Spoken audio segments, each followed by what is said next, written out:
కాంగ్రెస్ ప్రభుత్వం జహీరాబాద్ ప్రాంతానికి గతంలో నిమ్స్ ప్రాజెక్టు తీసుకురాగా గత 10 ఏళ్లుగా పనులు నత్తనడకన సాగాయి. ఇప్పుడు తిరిగి రాష్ట్రంలో కాంగ్రెస్ ప్రభుత్వం రావడంతో పనులు వేగవంతమయ్యాయి.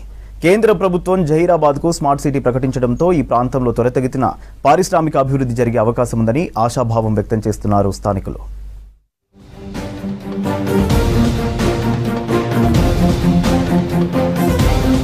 సంగారెడ్డి జిల్లా జహీరాబాద్లో ఇండస్ట్రియల్ స్మార్ట్ సిటీని ఏర్పాటు చేస్తామని ప్రకటించింది కేంద్ర ప్రభుత్వం. కేంద్ర కేబినెట్ 10 రాష్ట్రాల్లో ఆమోదించిన 12 స్మార్ట్ సిటీలో ఇది ఒకటి. స్వర్ణ చతుర్భుజిలో భాగంగా వికసిత్ భారత్ లక్ష్యంగా ఏర్పాటు కానున్న ఈ స్మార్ట్ సిటీతో 1.74 లక్షల మందికి ఉద్యోగ ఉపాధి అవకాశాలు లభిస్తాయని అంటున్నారు. 10,000 కోట్ల మేర పెట్టుబడులు వస్తాయని అంచనా వేస్తున్నారు. కొత్త పారిశ్రామిక స్మార్ట్ సిటీలను 3 ఏళ్లలో పూర్తి చేయాలని కేంద్రం లక్ష్యంగా పెట్టుకుంది. 2013 సంవత్సరంలో అప్పటి యూపీఏ ప్రభుత్వం ప్రకటించిన జాతీయ పెట్టుబడులు ఉత్పాదక జోన్ జహీరాబాద్ నియోజకవర్గంలోని ఝరా సంఘం, నాల్కల్ మండలాల్లోని 17 గ్రామాల్లో నెలకొల్పుతున్నారు. 3,500 ఎకరాల భూసేకరణ పూర్తయింది. గత 10 ఏళ్లుగా ఈ పనులు నత్తనడకన సాగాయి. ఇండస్ట్రియల్ స్మార్ట్ సిటీ దాంట్లో భాగంగా తెలంగాణ రాష్ట్రంలో ఒకటి ఇవ్వడం జరిగింది. గౌరవ ముఖ్యమంత్రి గారు రేవంత్ రెడ్డి గారు ప్రత్యేక చొరవ తీసుకొని జహీరాబాద్ ప్రాంతానికి అభివృద్ధి బాటలో నడిపిస్తున్నారు. గతంలో 2013లో డాక్టర్ జే గీతారెడ్డి మాజీ మంత్రివర్యులు ఉన్నప్పుడు జహీరాబాద్ ప్రాంతానికి నిమ్స్ రావడం జరిగింది.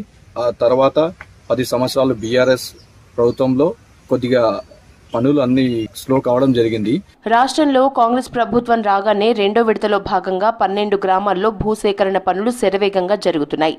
కేంద్ర ప్రభుత్వం ప్రకటించిన స్మార్ట్ సిటీ 3,245 ఎకరాల్లో రానుంది. దీనికి 2,361 కోట్లను కేటాయించాలని కేంద్ర కేబినెట్ నిర్ణయించింది. ఈ స్మార్ట్ సిటీ అందుబాటులోకి వస్తే ఆటోమొబైల్, ఎలక్ట్రికల్ ఉపకరణాలు, ఫుడ్ ప్రాసెసింగ్ యూనిట్లు, ఖనిజేతర లోహాల ఉత్పత్తులు ఇక్కడ తయారవుతాయంటున్నారు. 1.74 లక్షల మందికి ఉద్యోగ ఉపాధి అవకాశాలు కలగటమే కాకుండా 10,000 కోట్ల మేర పెట్టుబడులు వస్తాయని అంచనా వేస్తున్నారు.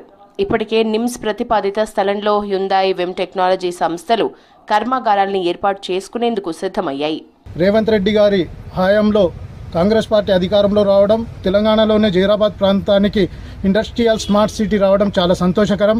ఇక్కడున్నటువంటి జహీరాబాద్ ప్రాంతం వెనుకబడిన ప్రాంతం ఉందని చెప్పేసి ఆలోచించి ముఖ్యమంత్రి వర్యులు ఈ జహీరాబాద్ ప్రాంతాన్ని అభివృద్ధి చేయాలనే దిశగా ఇండస్ట్రియల్ స్మార్ట్ సిటీ ఇక్కడ రావడంతో ఈ సిటీ డెవలప్ అయితే 2 లక్షల పైగా ఉద్యోగాలు వస్తాయి.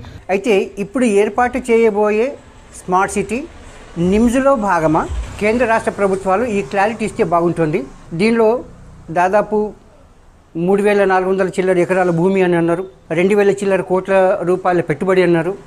భవిష్యత్తులో దాదాపు 1.7 లక్షల ఉద్యోగాలు ఏర్పాటు చేశారన్నారు. ఇవన్నీ వింటే చాలా సంతోషంగా ఉంది.